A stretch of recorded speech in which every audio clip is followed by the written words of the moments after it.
The Carbon Border Adjustment Mechanism, CBAM, is a key policy tool that forms part of the European Green Deal to reduce net greenhouse gas emissions across Europe and abroad.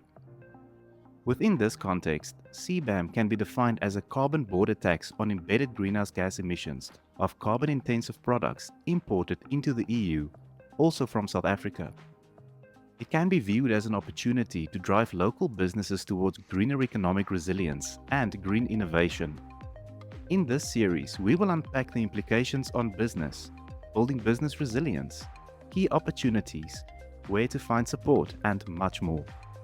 This episode is part of the Preparing the Western Cape Business for CBAM Challenges and Opportunities, a three-part series supported by the Western Cape Government Department of Environmental Affairs and Development Planning, produced in partnership with GreenCape, featuring Karen Bosman, Head of Advocacy and Advisory at Wesgro. Karen, welcome. It's lovely to have you on the show again. Can you give us an introduction to the Carbon Border Adjustment Mechanism, or CBAM? Before we get to the CBAM specifically, I would like to just highlight that the CBAM needs to be understood, CBAM being Carbon Border Adjustment Mechanism, needs to be understood within a broader context. So from a conceptual point of view, and then also within the context of the European Union's Green Deal and climate targets. So in the first instance, there are three important concepts that I would just like to sort of pull out. The first one is the CBAM, and not only the European Union CBAM, but also potential other carbon border adjustment mechanisms or charges or taxes that are set to be implemented around the world, potentially in coming years. And that is, what must be noted there is that CBAM is a very specific mechanism. It's a specific regulatory mechanism within a much bigger toolkit of countries in order to try and reach their climate targets. So this one specifically is aimed at products that are usually quite carbon intensive and products that are being imported into a specific jurisdiction. So essentially, as a country is set to increase its regulation of carbon emissions and climate regulations, the cost of production will go up in that country. And in order to they say, level the playing fields with imports to ensure that carbon intensive imports don't undercut the market or undermine the climate commitments of that country, this is a charge that is then levied on those specific carbon intensive imports into that country from jurisdictions that might have less intensive regulations on environmental regulations or prices on carbon. So CBAM is a specific regulatory mechanism within a greater toolkit. The next sort of concept is this nexus, increasing nexus between climate regulation and international trade regulation. And probably over the last sort of 4 years, we've seen a massive increase in a clash almost between the way that international economy was regulated over the last, say, 50 years and the increasing introduction of climate measures by countries. Now, this is done because countries have all signed up to the Paris Agreement. They have specific commitments that they need to reach, and they're busy putting in place laws and regulations in order to try and reach these commitments. Unfortunately, this is done in different ways, and well, fortunately, in many cases. But what this means is that you have these climate regulations that are being put in place to try and achieve decarbonization in different countries at different times in different ways. And these are often clashing in almost a conceptual manner with the way in which we try to regulate free and fair trade. And the Carbon Border Adjustment Mechanism is a very specific measure which is testing the system quite a lot. So there's quite a lot of contention around this right now in terms of whether it's actually acceptable internationally in the way that it's being implemented.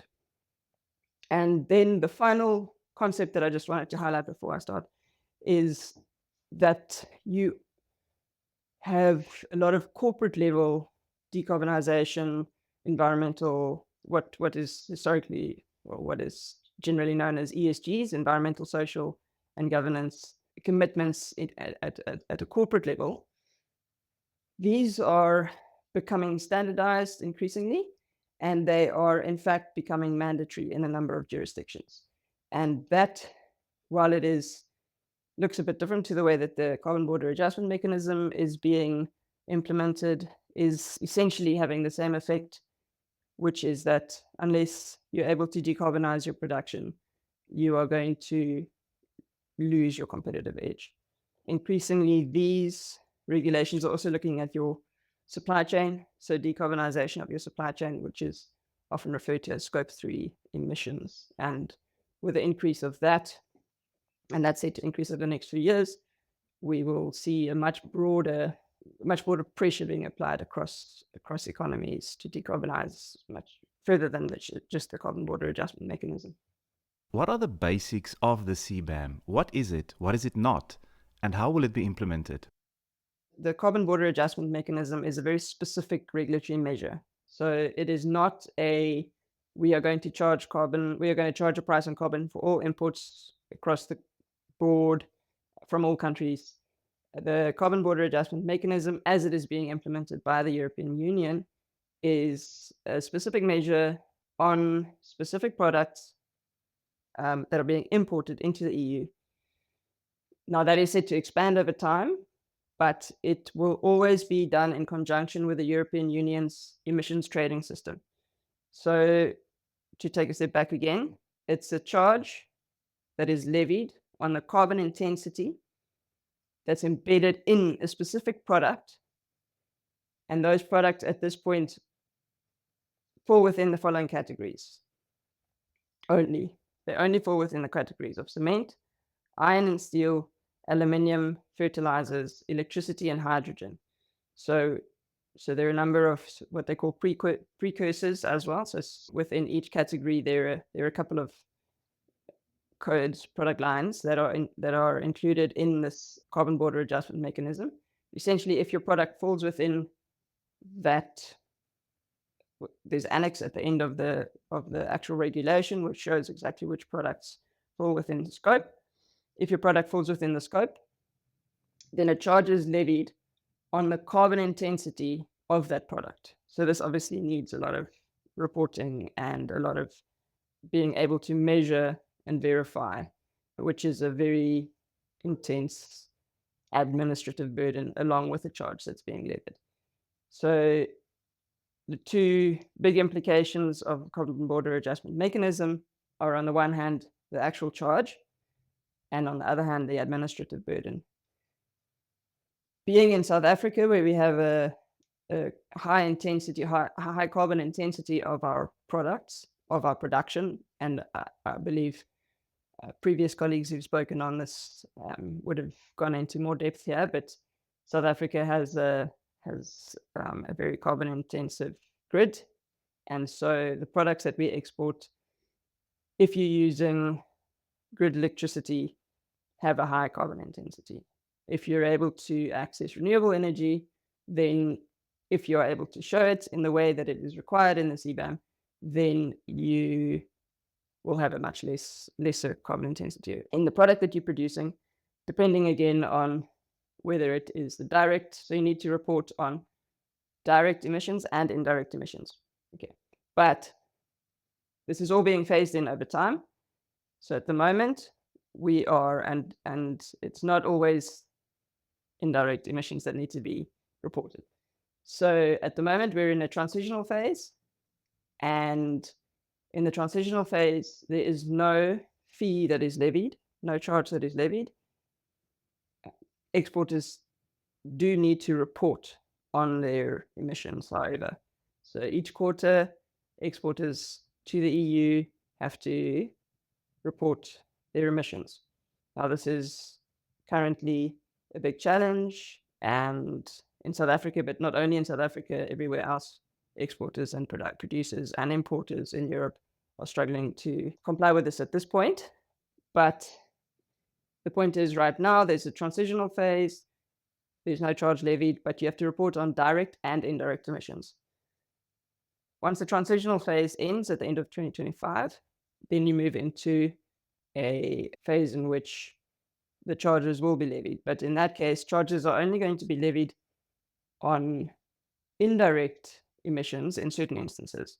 So while reporting has to be done at the moment on direct and indirect emissions, once the charge is being levied, a number of products will only be charged on their direct emissions. So they won't be charged for the carbon intensity of the electricity that they use immediately.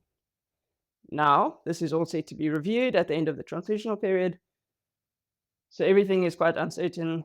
A number of products might be added at the end of the transitional period. So a lot of this is reasonably uncertain, but there is quite a bit that is known and that has been published. And at the moment, that is the case. But what is important in terms of generally when you speak about the CBAM and when you think about it, it'll always be implemented in conjunction with the European emissions trading system. So the products that fall under the CBAM will be products that fall under the EU ETS.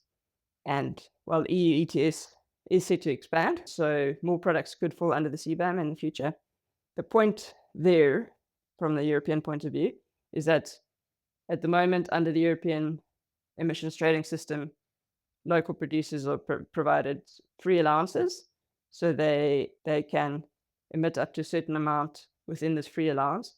These free allowances are being phased out. And as they get phased out, the carbon border adjustment mechanism gets phased in order to level the playing fields, as the European Union says. With the CBAM being part of a much bigger global shift towards decarbonization and sustainability, why is decarbonization a necessary factor for competitiveness? Essentially, as I mentioned in the beginning, in 2015, many countries around the world signed up to the Paris Agreement, and in that, they committed to decarbonize at their own pace, but many countries have committed to a specific decarbonization target. And in order to reach that target and to implement this commitment, countries are having to implement laws that are slowly but surely going to help to decarbonize production. And South Africa also has a climate change bill, which is currently on the president's table for signature, which also starts to bring in carbon budgets, and we have a carbon tax. And so with that, there's been this shift towards greater sustainability from a regulatory and a legal point of view. At the same time, we've seen a very big increase from a consumer demand point of view, and also from a shareholder pressure on corporations and companies. And many of the companies, for instance, didn't wait for regulations to come through. Companies have made commitments and have been implementing some type of initially CSI or environmental, social, and governance metrics for quite a long time now.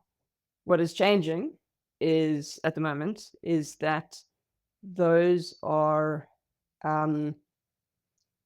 standardizing, but also becoming mandatory in a number of countries. So again, there, the European Union is leading the charge. The two main directives here that are important to note is the Corporate Sustainability Reporting Directive, CSRD, and the Corporate Sustainability Due Diligence Directive.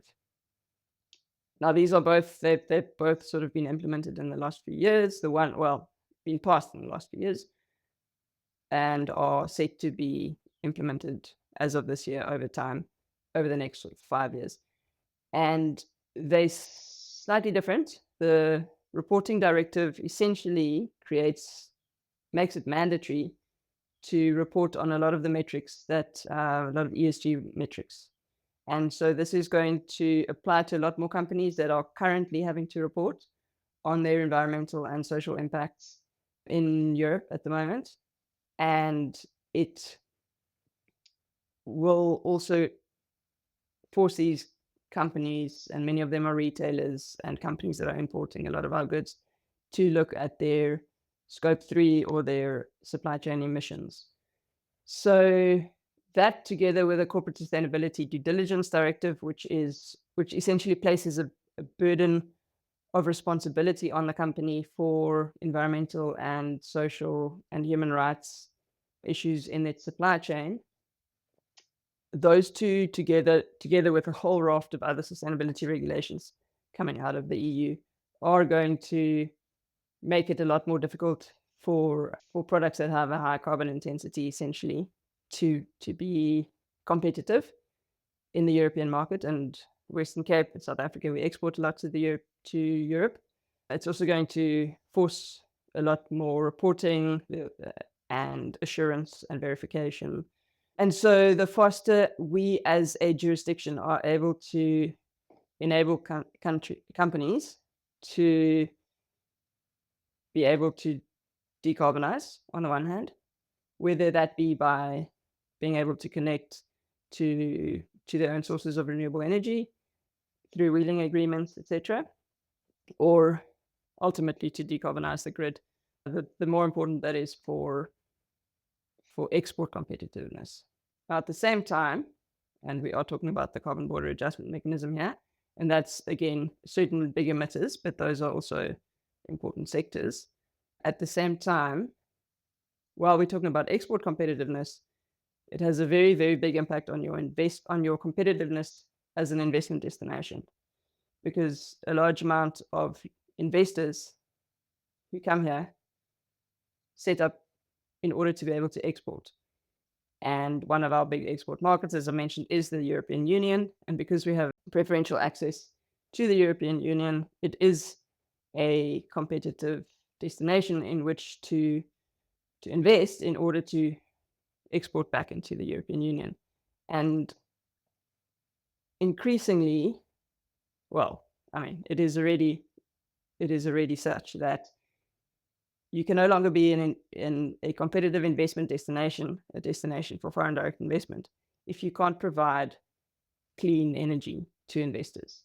And so the faster we are able to, and we have made a lot of progress here, so in order to be a competitive investment destination, it's incredibly important to be able to, and will become increasingly so, to be able to access, for your investors, for your companies, for your businesses, to be able to access clean energy. And not only to be able to access clean energy, obviously at a competitive price, but also to be able to do all the necessary reporting and verification and have the certifications in order to prove that that energy is, in fact, clean.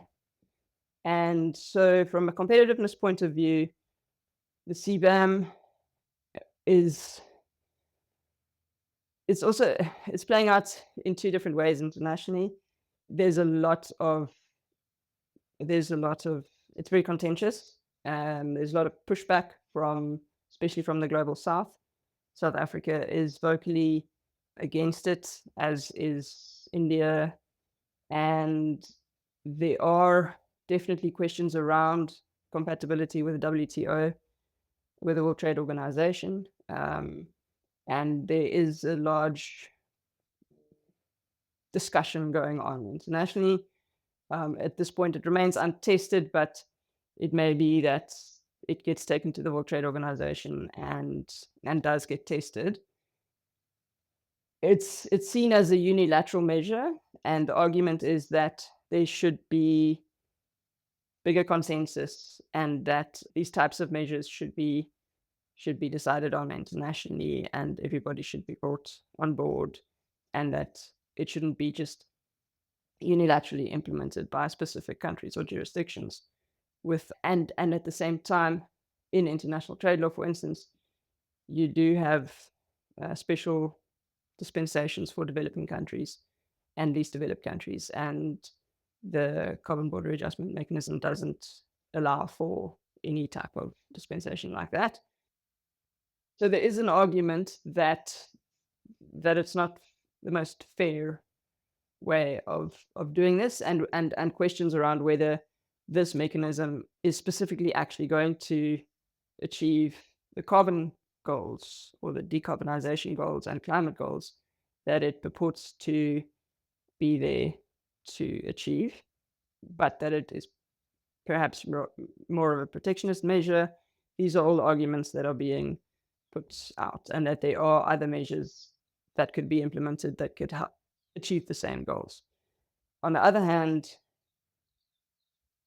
mostly developed countries are looking at how to implement their own CBAMs, because the carbon border adjustment mechanism takes into account, the EU one takes into account the price paid on carbon in the exporting country. So they'll take into account the carbon tax in South Africa.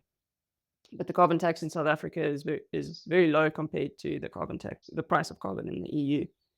And so the higher the price of carbon in the exporting country, the more of that money will stay in the exporting country, as opposed to being paid as a tax to the European Union. So countries like the UK, US, and Japan, for instance, are looking at ways of implementing essentially raising their own carbon price or tax in order to, and implementing a CBAM of sorts themselves in order to keep more of that tax money within their own countries and in their own jurisdictions. So those are, the approaches. Of course, it all depends again on the carbon intensity of your exports. South Africa is very negatively acted there. If the number of countries that are using reasonably clean energy, for instance, hydro, they won't be as impacted when it comes to energy source. Obviously, a lot of the products that fall under the CBAM are just simply very energy intense. But those are the three factors: the carbon intensity that are not in South Africa's favor, the carbon intensity, the fact that our carbon tax is quite low, and the fact that we export quite a lot to the EU. Karen, in closing, how will the carbon border adjustment mechanism affect Western Cape exports? So again, I want to bring in the greater context, and I think the greater context is the carbon intensity of all of our exports. The EU is a very big export market for the Western Cape, for South Africa, and in particular for the Western Cape.